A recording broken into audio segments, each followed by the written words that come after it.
Hello everyone, welcome back to my channel. So ಇವತ್ತಿನ ಈ vlog ನಾನು ಆಲ್ಮೋಸ್ಟ್ ಇದು 1 ಮಂತ್ ಆಯಿತು ಶೂಟ್ ಮಾಡಿಕೊಂಡು. ಸೊ ನಾನು ಅಪ್ಲೋಡ್ ಮಾಡೋಕ್ಕಾಗಿರಲಿಲ್ಲ ಅಂತ ಹೇಳ್ಬಿಟ್ಟು ಇವಾಗ ಅಪ್ಲೋಡ್ ಮಾಡ್ತಾಯಿದ್ದೀನಿ. ಸೊ ಅಮ್ಮನ ಮನೆಯಲ್ಲಿ ಅಂದರೆ ಒಂದು 15 ಡೇಸ್ ಏನೋ ಇದ್ವಿ. ಸೊ ಅಲ್ಲಿಂದ ನಾನು ಸೀದಾ ಮತ್ತೆ ಅತ್ತೆ ಮನೆಗೆ ಅಂದರೆ ಚನ್ನಗಿರಿಗೆ ಬಂದುಬಿಟ್ಟು ನಮ್ಮದು ಮನೆ ದೇವ್ರದ್ದು ಹಬ್ಬ ಇತ್ತು, ಅಂದರೆ ಮನೆ ದೇವ್ರ ಜಾತ್ರೆ ಇತ್ತು. ಸೊ ಅದನ್ನೆಲ್ಲ ಮುಗಿಸ್ಕೊಂಡು ಆಮೇಲೆ ರಿಟರ್ನ್ ಬ್ಯಾಂಗ್ಳೂರಿಗೆ ಬಂದ್ವಿ. ಸೊ ಮನೆ ದೇವ್ರ ಜಾತ್ರೆಗೆ ಹೋಗಿದ್ದಂಥ ಕೆಲವೊಂದಿಷ್ಟು ಕ್ಲಿಪ್ಪಿಂಗ್ಸ್ನ ನಿಮ್ಮ ಜೊತೆಗೆ ಶೇರ್ ಮಾಡ್ಕೊಂಡಿದ್ದೀನಿ. ಸೊ ಇದಕ್ಕೂ ಮುಂಚೆ ಅಂದರೆ ನನ್ನ ಹಳೆ ವ್ಲಾಗ್ಸಲ್ಲಿ ಕೂಡ ನಾನು ಮನೆ ದೇವ್ರ ದರ್ಶನ, ಮನೆ ದೇವ್ರದ್ದು ಜಾತ್ರೆ ಯಾವ ರೀತಿ ಇರುತ್ತೆ ಅನ್ನೋದನ್ನು ವ್ಲಾಗಲ್ಲಿ ಹಾಕಿದ್ದೀನಿ. ಇಂಟ್ರೆಸ್ಟ್ ಇದ್ದವರು ಒಂದ್ಸರಿ ಚೆಕ್ ಮಾಡಿ, ಯಾಕಂದರೆ ಇದರಲ್ಲಿ ನಾನು ತುಂಬ ಚಿಕ್ಕ ಚಿಕ್ಕ ಕ್ಲಿಪ್ಪಿಂಗ್ಸ್ನ ಆ್ಯಡ್ ಆನ್ ಮಾಡಿರೋದು. ಸೊ ಯಾರಾದರೂ ಹೊಸದಾಗಿ ನನ್ನ ಚಾನಲ್ನ ನೋಡ್ತಾ ಇದ್ದೀರಾ, ವಿಸಿಟ್ ಮಾಡಿದ್ದೀರಾ ಹೊಸದಾಗಿ ಅಂದರೆ ದಯಮಾಡಿ ಸಬ್ಸ್ಕ್ರೈಬ್ ಮಾಡ್ಕೊಳ್ಳಿ. ನಿಮಗೆ ಇನ್ಫಾರ್ಮೇಷನ್ ಇರೋವಂಥ ಕೆಲವೊಂದಿಷ್ಟು ವೀಡಿಯೋಗಳು ಇದೆ ನನ್ನ ಚಾನಲಲ್ಲಿ ಅನಿಸಿದ್ರೆ ದಯಮಾಡಿ ಒಂದ್ಸರಿ ಚೆಕ್ ಮಾಡಿ. ಸೊ ಇದು ಬಂದುಬಿಟ್ಟು ನಾವು ಜಾತ್ರೆಗೆ ಹೋಗಿದ್ದಂಥ ವ್ಲಾಗು. ಯೂಶಲಿ ಜಾತ್ರೆ ಸ್ಟಾರ್ಟ್ ಆಗೋದು ನಮ್ಮದು ಸಂಜೆ ಆಗುತ್ತೆ, ತೇರೆಲ್ಲ ಎಳೆಯೋದು. ಅದಕ್ಕಿಂತ ಮುಂಚೆನೇ ನಾವು ಮೀಸಲು ಕೊಡೋದಂತ ಇರುತ್ತೆ, ಅಂದರೆ ದವಸ ಧಾನ್ಯ ಎಲ್ಲ ಕೊಡಬೇಕಿರುತ್ತೆ ನಾವು ದೇವಸ್ಥಾನಕ್ಕೆ.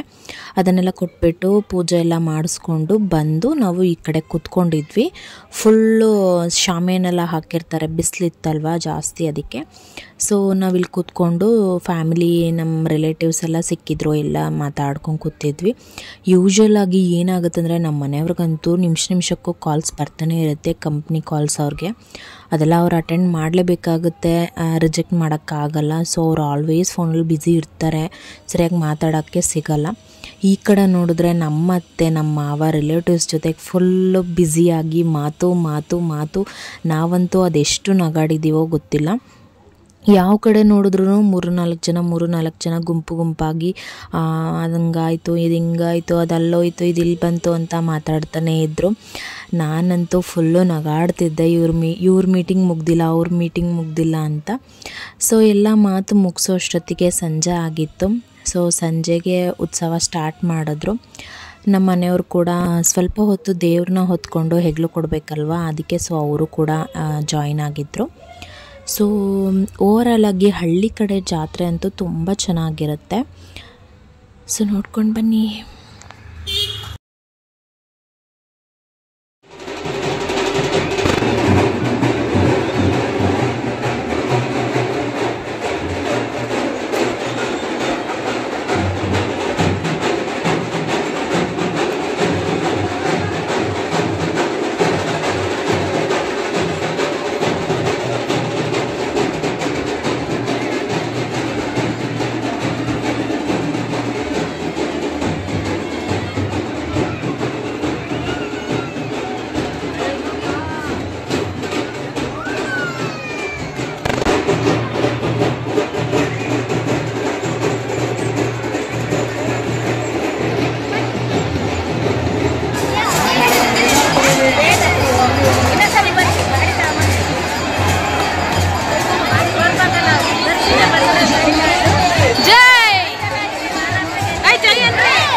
ಹೇಳದೇ ಇಲ್ಲಪ್ಪ ಈ ಊರಲ್ಲಿ.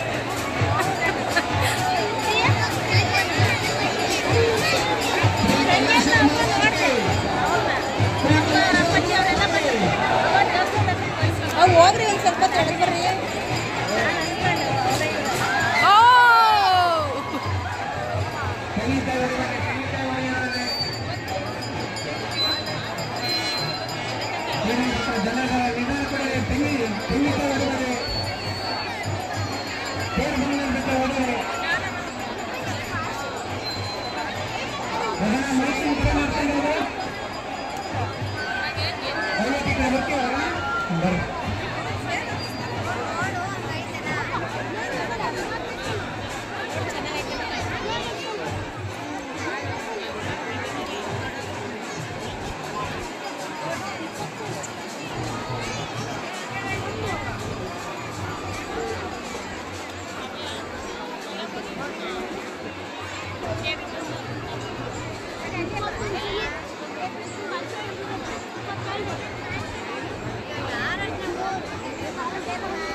ಸೊ ಜಾತ್ರೆ ಎಲ್ಲ ಮುಗಿಸ್ಕೊಂಡು ವೆರಿ ನೆಕ್ಸ್ಟ್ ಡೇನೇ ನಾವು ಬ್ಯಾಂಗ್ಳೂರಿಗೆ ರಿಟರ್ನ್ ಆದ್ವಿ.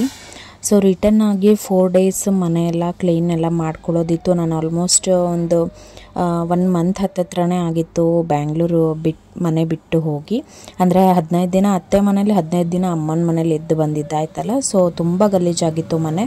ಒಂದು 4 days ಎಲ್ಲ ಸಣ್ಣ ಪುಟ್ಟ ಎಲ್ಲ ಕ್ಲೀನ್ ಮಾಡ್ಕೊಂಡ್ವಿ. ಈ ಸರಿ ನಾವು ಬರ್ತಾ ವಿದ್ಯಾವಂಶನ ಕರ್ಕೊಂಡು ಬಂದಿದ್ವಿ. ಸೊ ಒಂದ್ಸರಿ ಅವ್ರಿಗೆ ರಾಯರ ಮಠಕ್ಕೆ ಕರ್ಕೊಂಡು ಹೋಗೋಣ ಅಂತ ತುಂಬ ಅಂದ್ಕೊಂಡಿದ್ದೆ. ಸೊ ಹಾಗಾಗಿ ನೆಕ್ಸ್ಟ್ ಸಂಡೇ ಅಂದರೆ ನಾವು ಬಂದಿದ್ದು ಬುಧವಾರ ಹಂಗೆ ಬಂದ್ವಿ. ಸೊ ಭಾನುವಾರ ನಾವು ರಾಯರ ಮಠಕ್ಕೆ ಕರ್ಕೊಂಡು ಹೋದ್ವಿ. ಸೊ ಅಲ್ಲೆಲ್ಲ ಪೂಜೆ ಎಲ್ಲ ಮುಗಿಸ್ಕೊಂಡು ಡೈರೆಕ್ಟ್ ನಾವು ನೆಲಮಂಗಲ ಡಿಮಾರ್ಟ್ಗೆ ಹೋಗಿ ಅಲ್ಲಿ ಸ್ವಲ್ಪ ಗ್ರಾಸರೀಸ್ ಎಲ್ಲ ಶಾಪಿಂಗ್ ಮಾಡೋದಿತ್ತು. ಅದೆಲ್ಲ ಮುಗಿಸ್ಕೊಂಡು ಮತ್ತು ಅಲ್ಲೇ ನೆಲಮಂಗಲದಲ್ಲೇ ಒಂದು ಸ್ವಿಮ್ಮಿಂಗ್ ಪೂಲ್ ಇದೆ. ಸೊ ಅಲ್ಲಿಗೆ ಹೋದ್ವಿ. ಇನ್ನೇನು ಸಮ್ಮರ್ ಇತ್ತು ಅಲ್ವಾ. ಸೊ ಶೆಕೆ ಜಾಸ್ತಿ ಇತ್ತು. ನಮ್ಮ ಮನೆಯವರು ತುಂಬ ಕೇಳ್ತಾಯಿದ್ರು ಹೋಗಬೇಕು ಅಂಥೇಳಿ. ಸೊ ಅಲ್ಲಿಗೆ ಹೋದ್ವಿ. ಮಕ್ಕಳಿಗೂ ಸ್ವಲ್ಪ ಹೊತ್ತು ಆಟ ಆಡಿಸ್ಕೊಂಡು ಬರೋಣ ಅಂತ ಹೇಳ್ಬಿಟ್ಟು ಅಲ್ಲಿಗೆ ಕರ್ಕೊಂಡು ಹೋದ್ವಿ.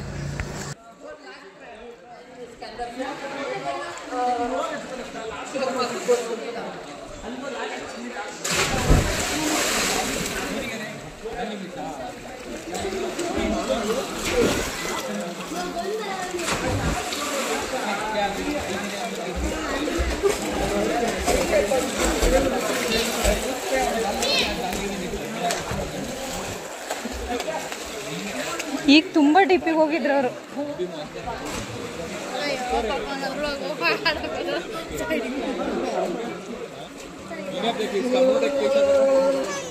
ಪಪ್ಪ ಇಲ್ಲಿ ಈಗ ನೋಡಿ ಪಪ್ಪು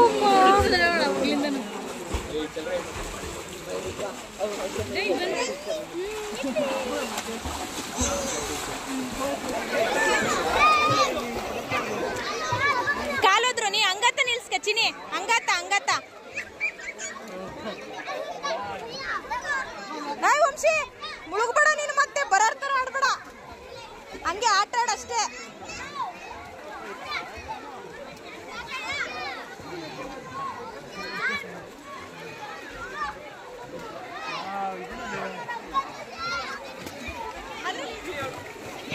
ಬಿಡು ಹೋಗ್ಲಿ, ಬೇಡ.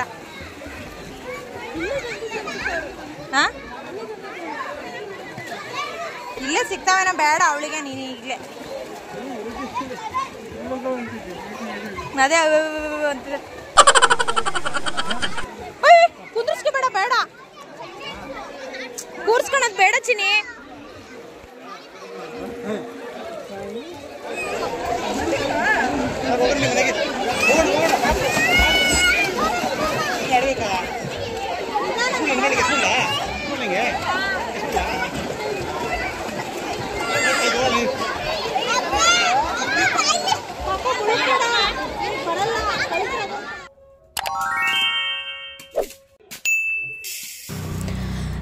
ಸೊ ಸಂಜೆ ಬಂದು ನಾನು ಮೂಲಂಗಿ ಮತ್ತು ಬೇಳೆ ಎಲ್ಲ ಹಾಕ್ಬಿಟ್ಟು ಸಾಂಬಾರು ಮಾಡೋಣ ಅಂತ ಹೇಳಿಬಿಟ್ಟು ರೆಸಿಪಿ ಶೂಟ್ ಮಾಡೋಣ ಹಾಗೆ ಅಂತ ಸ್ಟಾರ್ಟ್ ಮಾಡಿದೆ. ಬೇಳೆನ ಚೆನ್ನಾಗಿ ತೊಳ್ಕೊಂಬಿಟ್ಟು ಇದ್ರ ಜೊತೆಗೆ ಮೂಲಂಗಿ ಹೆಚ್ಕೊಂಡು ಮತ್ತು ಇಡೀ ಟೊಮೊಟೊ ಹಾಕಿಬಿಟ್ಟು ಬೇಯಿಸ್ಕೊತೀನಿ. ಸೊ ರೆಸಿಪಿನೂ ಹಾಗೆ ಶೂಟ್ ಮಾಡೋಣ ಅಂತ ಹೇಳ್ಬಿಟ್ಟು ಸ್ಟಾರ್ಟ್ ಮಾಡಿಕೊಂಡೆ.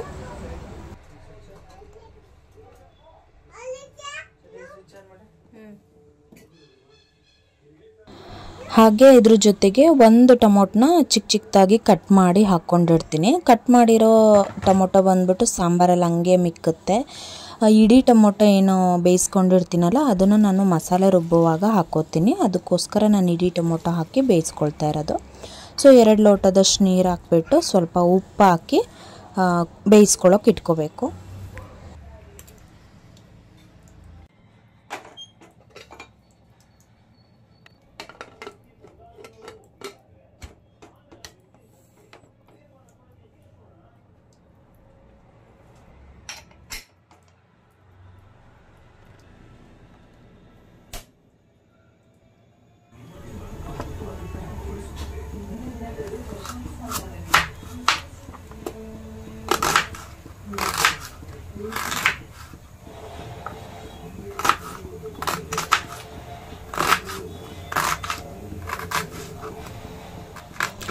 ಹಾಗೆ ಈರುಳ್ಳಿನೂ ಅಷ್ಟೇ ನಾನು ಒಂದು ದೊಡ್ಡ ಈರುಳ್ಳಿನ ಚಿಕ್ಕದಾಗಿ ಕಟ್ ಮಾಡ್ಕೊತೀನಿ, ಹಾಗೆ ಒಂದು ದೊಡ್ಡ ಈರುಳ್ಳಿನ ದಪ್ಪ ದಪ್ಪ ಕಟ್ ಮಾಡ್ಕೊತೀನಿ.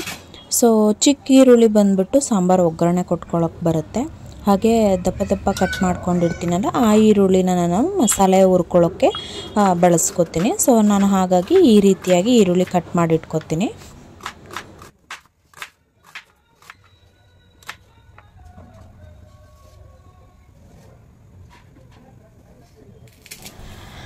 ಹಾಗೆ ಅದ್ರ ಜೊತೆಗೆ ನಾನಿಲ್ಲಿ ಒಂದು 4 ನಾಟಿ ಬೆಳ್ಳುಳ್ಳಿ ತೊಗೊಂಡಿದ್ದೀನಿ. ಸೊ ಇದು ಮೇಲ್ಗಡೆ ಸಿಪ್ಪೆ ಮಾತ್ರ ಚಚ್ಕೊಂಡು ತಗೊಂಡ್ರೆ ಸಾಕು. ಇದು ಎಳೆ ಬೆಳ್ಳುಳ್ಳಿ ಅಂದರೆ ಎಸಳನ್ನು ಸಹಿತ ನಾವು ಸಿಪ್ಪೆ ಬಿಡಿಸ್ಬೇಕು ಅನ್ನೋದೇನಿರಲ್ಲ. ಬೆಂಗಳೂರು ಸೈಡ್ ಸಿಗೋ ಬೆಳ್ಳುಳ್ಳಿ ದಪ್ಪ ಬೆಳ್ಳುಳ್ಳಿ ಇರುತ್ತಲ್ಲ ಅದನ್ನು ನಾವು ಪ್ರತಿ ಎಸಳಲ್ಲೂ ಸಿಪ್ಪೆ ತಿಕ್ಕೋಬೇಕು. ಬಟ್ ಇದು ಹಳ್ಳಿಯಿಂದ ತಂದಿದ್ದು ನಾಟಿ ಬೆಳ್ಳುಳ್ಳಿ. ಸೊ ಹಾಗಾಗಿ ಜಸ್ಟ್ ಅದನ್ನು ಹಿಂಗೆ ಜಜ್ಜಿದ್ರೆ ಸಾಕು, ಸಿಪ್ಪೆ ಎಲ್ಲ ಬಿಚ್ಕೊಳ್ಳುತ್ತೆ.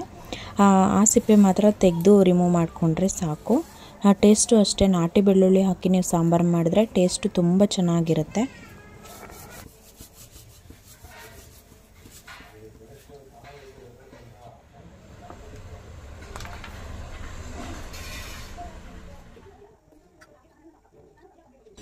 ಈಗ ಒಂದು ಬಾಣಲೆಗೆ ಒಂದು 2 ಸ್ಪೂನಷ್ಟು ಎಣ್ಣೆ ಹಾಕ್ಕೊಂಡು ಇದಕ್ಕೆ ನಾವು ದಪ್ಪ ದಪ್ಪ ಹೆಚ್ಕೊಂಡಿರೋ ಅಂಥ ಈರುಳ್ಳಿ ಇತ್ತಲ್ಲ ಅದನ್ನು ಹಾಕ್ಕೊಳ್ಳೋಣ. ಅದ್ರ ಜೊತೆಗೆ ಬೆಳ್ಳುಳ್ಳಿನೂ ಇತ್ತಲ್ವ, ಸೊ ಅದನ್ನು ಹಾಕ್ಕೊಳ್ಳೋಣ. ಹಾಗೆ ಇದ್ರ ಜೊತೆಗೆ ಒಂದು 8ರಿಂದ 10 ಒಣಮೆಣಸಿನ್ಕಾಯಿ, ಹಾಗೆ ಧನಿಯಾ ಕಾಳು ಅಥವಾ ಕೊತ್ತಂಬರಿ ಕಾಳು ಅಂತಲೂ ಹೇಳ್ತಾರೆ, ಅದನ್ನು 1 ಸ್ಪೂನ್ ಹಾಕ್ಕೊಳ್ಳೋಣ. ಜೀರಿಗೆ 1 ಸ್ಪೂನ್ ಹಾಕ್ಕೊಳ್ಳೋಣ. ಅದ್ರ ಜೊತೆಗೆ 1 ಸ್ಪೂನ್ ಕಡಲೆಬೇಳೆ, 1 ಸ್ಪೂನ್ ಉದ್ದಿನಬೇಳೆ ಹಾಕ್ಕೋತಾ ಇದ್ದೀನಿ. ಟೇಸ್ಟ್ ತುಂಬ ಚೆನ್ನಾಗಿರುತ್ತೆ. ನೀವು ಈ ರೀತಿಯಾಗಿ ಒಂದ್ಸರಿ ಮೂಲಂಗಿ ಬೇಳೆ ಸಾಂಬಾರು ಮಾಡಿ ನೋಡಿ, ತುಂಬ ಇಷ್ಟಪಟ್ಟು ತಿಂತಾರೆ. ಜೊತೆಗೆ ಕರಿಬೇವಿನ ಸೊಪ್ಪನ್ನ ನಾನಿಲ್ಲಿ ಮಸಾಲೆ ರುಬ್ಕೊಳ್ಳುವಾಗ ಅಂದರೆ ನಾವು ಹುರ್ಕೋತೀವಲ್ವ ಇದೆಲ್ಲ ಇಂಗ್ರೀಡಿಯೆಂಟ್ಸ್ನ ಅದ್ರ ಜೊತೆಗೆ ಮಿಕ್ಸ್ ಮಾಡಿ ಹುರ್ಕೊಂಡ್ಬಿಡ್ತೀನಿ.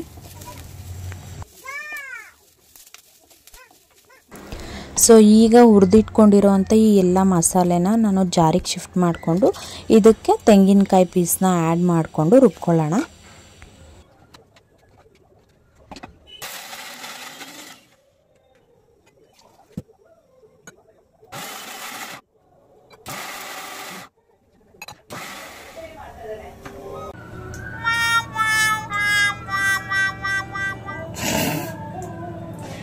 ನೋಡಿ ಯಪ್ಪ, ಮುಖದ ಮೇಲೆ ಬಟ್ಟೆ ಮೇಲೆ ಎಲ್ಲ ಚಲೋ ಇತ್ತು. ಇಲ್ಲಿ ಹೋಗ್ಲಿ, ಅಲ್ಲಿ ನೋಡ್ಬೇಕು. ನೀವಿನ್ನು ತೋರಿಸ್ತೀನಿ ರೀ. ಯಾರ್ದೋ ದೃಷ್ಟಿ ನನ್ನ ಅಡುಗೆ ಮನೆ ಮೇಲೆ ಬಿದ್ದಿದೆ ಅಂತ ಆಯಿತು. ಯಾರ್ದೋ ಕೆಟ್ಟ ದೃಷ್ಟಿ ಬಿದ್ದಿದೆ ಅನ್ಸುತ್ತೆ. ಅದಕ್ಕೆ ನೋಡ್ರಿ ಎಲ್ಲ ಹಾಳಾಗೋಯ್ತು. ಎಷ್ಟು ನೀಟಾಗಿ ರೆಸಿಪಿ ಶೂಟ್ ಮಾಡ್ತಾ ಇದ್ದೆ. ಮಸಾಲೆ ಎಲ್ಲ ಚೆಲ್ಲಿ ಜಾರ್ ಓಪನ್ ಆಗಿ ಈ ಕತೆ ಆಯಿತು. ಇವಾಗ ಇದನ್ನೆಲ್ಲ ಕ್ಲೀನ್ ಮಾಡಬೇಕು. ಇದೇ ಒಂದು ದೊಡ್ಡ ಬೇಜಾರು. ಸೊ ನೋಡಿದ್ರಲ್ಲ ರೆಸಿಪಿ ಶೂಟ್ ಮಾಡೋವಾಗ ಏನೆಲ್ಲ ಪ್ರಾಬ್ಲಮ್ಸ್ ಆಗುತ್ತೆ ಅಂಥೇಳಿ. ಸೊ ಈ ರೀತಿ ಎಲ್ಲ ಆಗುತ್ತೆ. ಯಾರು ಕೆಟ್ಟ ದೃಷ್ಟಿ ಬಿದ್ದಿತ್ತು ಏನೋ ನನ್ನ ಅಡುಗೆ ಮೇಲೆ ಗೊತ್ತಿಲ್ಲ. ಎಲ್ಲ ಕ್ಲೀನ್ ಮಾಡಿಕೊಂಡೆ. ಇವಾಗ ಕ್ಲೀನ್ ಮಾಡಿಬಿಟ್ಟೆ ಆಮೇಲೆ ಸಾಂಬಾರು ಒಗ್ಗರಣೆ ಹಾಕ್ಕೊಳ್ಳೋಣ ಅಂತ. ಏಕೆಂದರೆ ಮಸಾಲೆ ಗೋಡೆ ಮೇಲೆಲ್ಲ ಸಿಡ್ದೋಗಿತ್ತು, ಆಮೇಲೆ ಟೀ ಕಪ್ಸ್ ಮೇಲೆಲ್ಲ ಸಿಡ್ದೋಗಿತ್ತು. ಸೊ ಅದು ಹಂಗೆ ಬಿಟ್ಟರೆ ಕಲೆ ಆಗಿಬಿಡುತ್ತೆ ಅಂತ ಕ್ವಿಕ್ಕಾಗೆಲ್ಲ ಕ್ಲೀನ್ ಮಾಡಿಕೊಂಡೆ. ಕ್ಲೀನ್ ಮಾಡಿಕೊಂಡು ನಾನು ಫೇಸ್ ವಾಶ್ ಮಾಡಿಕೊಂಡು ಡ್ರೆಸ್ ಚೇಂಜ್ ಮಾಡಿಕೊಂಡೇ ಬಂದೆ. ಬಿಕಾಸ್ ನನಗೆ ಮುಖ ಉರಿಯೋಕ್ಕೆ ಸ್ಟಾರ್ಟ್ ಆಗಿಬಿಡ್ತು. ಮಸಾಲೆ ಅಲ್ವಾ, ಖಾರದ ಐಟಮ್ಮು ಮುಖಕ್ಕೆಲ್ಲ ಸಿಡಿದ್ಬಿಟ್ಟಿತ್ತಲ್ಲ. ಸೊ ಹಾಗಾಗಿ ಆಮೇಲೆ ಇದು ಟೊಮೊಟೊ ಬೇಯಿಸ್ಕೊಂಡಿದ್ನಲ್ಲ ಇದನ್ನು ಹಂಗೆ ಜಸ್ಟು ಮ್ಯಾಶ್ ಮಾಡಿಬಿಟ್ಟು ಸಾಂಬಾರ್ಗೆ ಹಾಕ್ಕೊಂಡೆ. ರುಬ್ಬಕ್ಕೆ ಹೋಗಲಿಲ್ಲ. ಯಾಕೆ ಬೇಕಪ್ಪ ಇದು ಸಿಡ್ದು ಆಮೇಲೆ ಇನ್ನೊಂದು ಥರ ಅದ್ಗಿದಾತು ಅಂತ ಹೇಳ್ಬಿಟ್ಟು. ಸೊ ಅದೆಲ್ಲ ಆದಮೇಲೆ ಸಾಂಬಾರ್ಗೆ ಒಗ್ಗರಣೆ ಕೊಟ್ಕೋತಾ ಇದ್ದೀನಿ.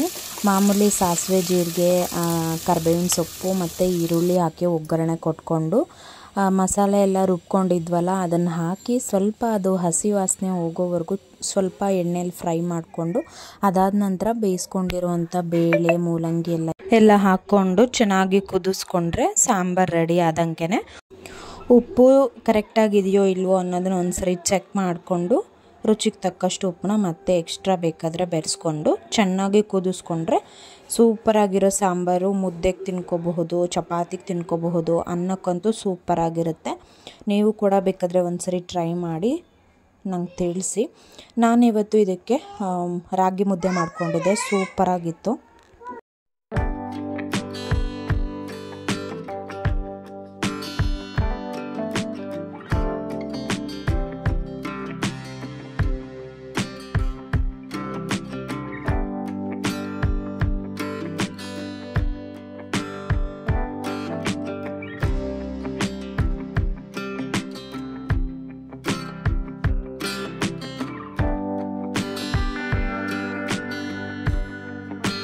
ನಾನು ಒಂದು ಕಡೆ ಒಲೆಯಲ್ಲಿ ಸಾಂಬಾರು ಕುದಿಯೋಕೆ ಇಟ್ಕೊಂಡು ಇನ್ನೊಂದು ಕಡೆ ಒಲೆಯಲ್ಲಿ ಮುದ್ದೆಗೆ ಹೆಸರಿಟ್ಕೊಂಡ್ಬಿಟ್ಟೆ. ನಾನು ಪಾತ್ರೆ ಎಲ್ಲ ತೊಳ್ಕೊಂಬಿಡೋಣ, ಯಾಕೆಂದರೆ ಒಂದೇ ಸರಿಗೆ ಒಂದು ರಾಶಿ ಪಾತ್ರೆ ಆದರೆ ನನಗಂತೂ ತೊಳೆಯೋಕೆ ಇಂಟ್ರೆಸ್ಟೇ ಹೊಟ್ಟೋಗುತ್ತೆ.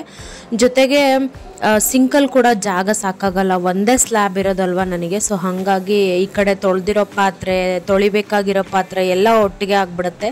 ಸೊ ಹಾಗಾಗಿ ಒಂದು ಲೋಡ್ ಆಗಿದ ತಕ್ಷಣ ಫುಲ್ ತೊಳ್ಕೊಂಬಿಡ್ತೀನಿ. ಹಾಗಾಗಿ ಬೇಗ ಪಾತ್ರೆ ಎಲ್ಲ ತೊಳ್ಕೊಂಡು ಮುದ್ದೆಗೆ ಇಟ್ಟಿದ್ನಲ್ವ, ಸೊ ಮುದ್ದೆ ಮಾಡ್ತಾಯಿದ್ದೀನಿ.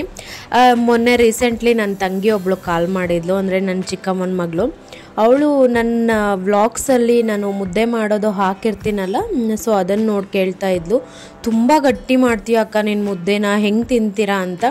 ನಿಮ್ಗೆ ಯಾರಿಗಾದರೂ ಆ ಥರ ಫೀಲ್ ಆಗ್ತಿದೆಯಾ ನನಗೆ ದಯವಿಟ್ಟು ಕಮೆಂಟ್ ಬಾಕ್ಸಲ್ಲಿ ತಿಳಿಸಿ. ನಾನು ಯೂಶ್ವಲಿ ನಮ್ಮ ಮನೇಲಿ ಗಟ್ಟಿ ಮುದ್ದೆ ತಿನ್ನೋದೇ ಇಲ್ಲ. ಅಂದರೆ ಲೈಕ್ ಈ ಮಂಡ್ಯ ಸೈಡು, ಹಾಸನ ಸೈಡು ಆ ಕಡೆ ಅವರಾದರೆ ತುಂಬ ಗಟ್ಟಿ ಮುದ್ದೆ ತಿಂತಾರೆ.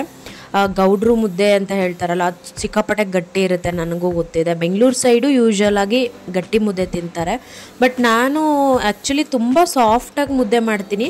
ಬಟ್ ನಾನು ಗಂಟು ಕಟ್ಟೋದು ಮಾತ್ರ ತುಂಬ ನೀಟಾಗಿ ರೌಂಡ್ ಶೇಪಲ್ಲಿ ಮುದ್ದೆ ಕಟ್ತೀನಿ. ಬಟ್ ಮಾಡೋ ಮೆಥಡಲ್ಲಿ ಇರುತ್ತೆ ಅಷ್ಟೇ. ಒಂದು ಚೂರು ಒಂದು ಸಣ್ಣ ಗಂಟು ಸಹ ಆಗಲ್ಲ, ಅಷ್ಟು ನೀಟಾಗಿ ಮುದ್ದೆ ಮಾಡ್ತೀನಿ. ಬಟ್ ಗುಂಡು ಕಟ್ಟಿರ್ತೀನಿ ಅಷ್ಟೇ. ನೋಡೋಕ್ಕದು ತುಂಬ ಗಟ್ಟಿಯಾಗಿದೆ ಅನ್ನೋ ಥರನೇ ಫೀಲ್ ಆಗುತ್ತೆ. ಬಟ್ ಗಟ್ಟಿ ಇರಲ್ಲ, ತುಂಬ ಸಾಫ್ಟಾಗಿ ಮಾಡ್ತೀನಿ. ಏನಿಲ್ಲ, ಮಾಡುವಾಗ ಅಂದರೆ ನೀವು ಮುದ್ದೆಗೆ ಹೆಸರಿಟ್ಕೊಂಡು ಹಿಟ್ಟೆಲ್ಲ ಹಾಕಿ ಕೂಡಿಸ್ಕೊತೀವಲ್ವ, ಹಿಟ್ಟನ್ನು ಕೂಡಿಸ್ಕೊಳ್ಳುವಾಗ 1 ಸ್ಪೂನು ಅಥವಾ 1.25 ಸ್ಪೂನು ತುಪ್ಪ ಹಾಕ್ಕೊಂಡ್ರಂತೂ ಒಂದು ಸ್ವಲ್ಪನೂ ಗಂಟು ಬರಲ್ಲ. ಹಾಕಿ ಗಟ್ಟಿನೂ ಕೂಡ ಆಗಲ್ಲ, ಮುದ್ದೆ ತುಂಬ ಸಾಫ್ಟಾಗಿ ಬರುತ್ತೆ.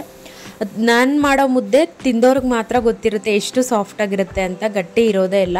ಬಟ್ ಅವಳಿಗೆ ಆ ಥರ ಫೀಲ್ ಆಗ್ತಿತ್ತಂತೆ ನನ್ನ ತಂಗಿಗೆ. ಅವಳಿಗೆ ಕಾಲ್ ಮಾಡಿದಾಗ ಹೇಳ್ತಾ ಇದ್ಲು, ತುಂಬ ಗಟ್ಟಿ ಅನ್ಸುತ್ತಕ್ಕ ನಿನ್ನ ಮುದ್ದೆ ವೀಡಿಯೋದಲ್ಲಿ ನೋಡುವಾಗ ಅಂತ ಹೇಳ್ತಾ ಇದ್ಲು. ನಾನು ಇಲ್ಲ ಕಣಪ್ಪ, ತುಂಬ ಸಾಫ್ಟಾಗಿ ಇರುತ್ತೆ, ನಿನಗೆ ಆ ಥರ ಫೀಲ್ ಆಗುತ್ತೆ ಅಷ್ಟೇ. ನಾನು ತೆಳ್ಳಗೆ ಮಾಡಲ್ಲ, ಮೀಡಿಯಮ್ಮಾಗಿ ಗಟ್ಟಿಯಾಗಿ ಮಾಡ್ತೀನಿ. ತೀರಾ ಗಟ್ಟಿನೂ ಇರಲ್ಲ, ತೀರಾ ಮೆತ್ತಗೂ ಇರಲ್ಲ, ಚೆನ್ನಾಗಿರುತ್ತೆ ಮುದ್ದೆ ಅಂತ ಹೇಳ್ತಾ ಇದ್ದೆ. ಸೊ ಈ ಮುದ್ದೆ ಮಾಡುವಾಗ ನನಗೆ ಆ ಮಾತು ನೆನಪಾಗ್ತಾ ಇತ್ತು. ನನ್ನ ತಂಗಿ ಅಂದರೆ ನನ್ನ ಸ್ವಂತ ತಂಗಿ ಇದ್ದಾಳಲ್ಲ, ಅವಳು ಸಿಕ್ಕಾಪಟ್ಟೆ ಗಟ್ಟಿಗೆ ಮಾಡ್ತಾಳೆ ಮುದ್ದೆ. ಸೊ ಅದನ್ನು ಹೇಳಿದೆ, ಅವಳಿಗೂ ಶೇರ್ ಮಾಡಿಕೊಂಡೆ ಅವಳ ಹತ್ರ ಮಾತಾಡ್ತಾ. ಸೊ ಹೀಗೆ ಅಕ್ಕ ತಂಗಿಯರ ಮಾತು ಮುಗಿಯೋದೇ ಇಲ್ಲ, ಸಾಕಷ್ಟಿರುತ್ತೆ.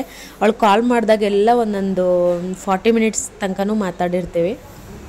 ಸೊ ಇವಾಗ ಊಟ ಎಲ್ಲ ಮುಗೀತು ನಮ್ಮದು. ಮುದ್ದೆ, ಸಾಂಬಾರು, ಅನ್ನ ಆಗಿತ್ತು. ಸೊ ಪಾತ್ರೆನೂ ಎಲ್ಲ ತೊಳ್ಕೊಂಡಾದ್ಮೇಲೆ ಕಿಚನ್ ಎಲ್ಲ ಕ್ಲೀನ್ ಮಾಡಿಬಿಟ್ಟು ಸೊ ನಾವು ಒಂದು ರೌಂಡ್ ವಾಕಿಂಗ್ ಬಂದ್ಬಿಟ್ಟು ಮಲ್ಕೊಂಡ್ವಿ. ಸೊ ಇದು ಇಷ್ಟೇ ಇವತ್ತಿನ ವ್ಲಾಗು. ಮತ್ತೆ ಮುಂದಿನ ವಿಡಿಯೋದಲ್ಲಿ ಭೇಟಿ ಆಗೋಣ. Thanks for watching.